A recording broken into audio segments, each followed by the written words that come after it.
Hello Aries, welcome to Embrace the Moon Tarot and your June 2018 reading. And I'm just looking this month at heart, body, soul.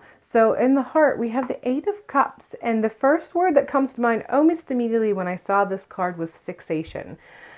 So there is something that your heart and soul is unhealthily fixated upon that you really need to let go. And it's something you already know that you need to let go and to walk away from. But for some reason, you are still holding on. And I feel that this is kind of your wake up message. Like you've been waiting for a sign because you know how sometimes you kind of, okay, this is a good example. So you know how sometimes you have two different choices for dinner. You don't know what it is that you want to eat. And then you flip a coin. And while that coin is in the air, you already know which side you're hoping it'll land because you already know within your heart what it is that you actually, truly, authentically want. I feel that you are currently at the place where you are looking at a coin and you are ready to say, heads is this and tails is this. You haven't flipped it yet, but there's a part of you deep down in your subconscious that already knows what you actually truly authentically want. But there's something that's in the forefront of yourself that's not ready. Like you haven't flipped the coin yet because you're not at a place where you want to have the aha moment while it's flipping through the air. But you're being told, okay, just don't even bother with the coin unless you really have to. But it's time. It is time. You know deep within yourself what it is that you truly do want versus what it is that you have been telling yourself that you want. It's time to give up on the fixation and move on because it's time and you know it. You know it. You don't even need to flip the coin. You know that it's time. Body, we have the Nine of Coins here. And immediately I have peace come to mind. And I feel that this is in direct relation to and a complete follow-up with this particular Eight of Cups. Finally letting go of the fixation and allowing yourself to truly follow what you authentically want instead of what it is that you have been pursuing currently. So this is just kind of, they're very, very intrinsically linked. So once this occurs, there's going to be a sense of peace in your life in general because of the moving on. And is it going to be perfect? No. But seldom do we have those moments of perfection and hallelujah moments that fulfill for long periods of time. There's always something, right? Okay? That's just life.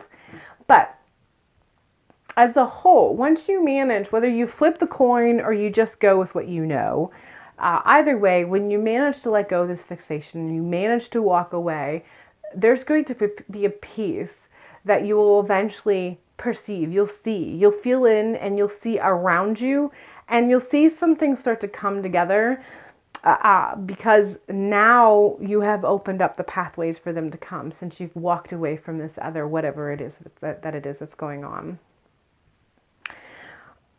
So we have the High Priestess. And again, this is all very much linked. So as you move from walking away from this fixation that you have, recognizing that it is truly what you want, you just haven't really given yourself permission to see that that's what you truly want. And as you move and transition from this and you move, you'll be able to get to a point where you have that sense of peace. It's not like the next day you're going to have that immediately. You may, but you're not going to be overwhelmingly filled with that hallelujah peace the moment you make this decision. But as you proceed one step at a time, one day at a time, you'll start to see and feel that sense of peace that really validates that you're on the right path and in the right direction. And the more you move in this direction, I do truly believe on a spiritual level, you'll start to see connections that you have been waiting for to take yourself to where you've been wanting to go. So I feel like there's something within your soul that your soul's kind of been desiring something. It's been desiring for you to pursue something, to go after something, to take you somewhere else.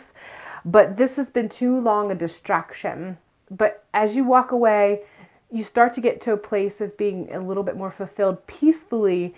You're going to have better connection with your soul. And as a result of it, you're going to be able to be led in a way and in the direction that you have secretly been telling yourself it's where you want to go, but you also been secretly shushing because it didn't fit where you were at that moment. But now it will. It will as you transition through the month of June. So as a final say, I pulled a card for a message from Spirit, and I have, I always love how these things just, I haven't even looked at this card. I pulled it and I had it face down because I like to do that so I'm not kind of distracted by a final message or anything. And I love it when I pull a card and it's like, bam, it's exactly what I just said. I let go of the shadow of the past by seeing someone for the first time with the eyes of love. The key words of that is I let go of the shadow of the past. I'm not sure if this is a someone or if this is referring to someone as in yourself, but the most prominent message I got was I let go of the shadow of the past. There's definitely a theme of letting go. And that movement is moving towards in love. Even when you see that whatever this is and you are able to move on, the best way to move on is through the eyes of love or with the eyes of love. Love for the person or the situation that you're leaving, love for yourself and the gift that you're giving because you're leaving. Either way, like I said, the most prominent is I let go of the shadow of the past. And then the second half of it is by seeing someone for the first time with the eyes of love. And I really feel that this is first and foremost seeing yourself with love, but also whatever it is you're fixing on, seeing it through a different eye that allows you to love them, but also let go and move on, or the situation, let go and move on. But definitely moving on is a bit of a theme for you for the month of June. All right, Aries, that is all I have for you for the month of June. I hope it's a great one. Make it a fantastic one, and I hopefully will see you in July.